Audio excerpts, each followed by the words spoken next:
Les relations sont parfois tendues avec les hommes politiques. Un exemple récent sur l'antenne d'ITélé, cette accusation portée en direct, la conférence de presse est retransmise en direct par Robert Ménard contre Jean-Luc Thomas, c'est votre correspondant basé à Toulouse.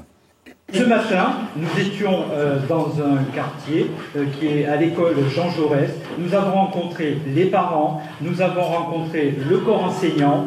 Tous nous ont dit le vivre ensemble, c'est primordial. Ici, on arrive à faire des petits miracles tous les jours.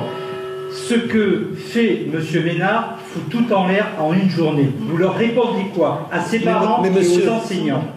Mais monsieur, vous mentez. Non, je vais vous dire quelque chose. Parce qu'il se fait que je connais des gens que vous avez interviewés à Jean Jaurès et qui ont dit exactement le contraire. Votre correspondant est-il un menteur? Non.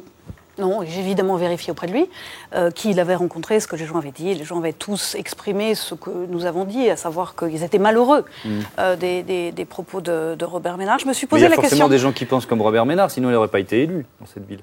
Certainement, mais vous voyez que Jean-Luc Thomas est allé devant cette école. Et vous voyez, il y a différents quartiers, il y a différentes populations, et en tout cas, celles qui étaient montrées du doigt ne l'ont pas apprécié. D'accord. Et ça, c'est le compte-rendu que nous en a fait Jean-Luc.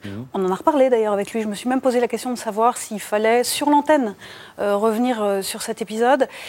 La difficulté, Robert Ménard connaît parfaitement et la télévision et ITélé. C'est un ancien salarié. Il a peut-être éventuellement des comptes à régler aussi. Voilà.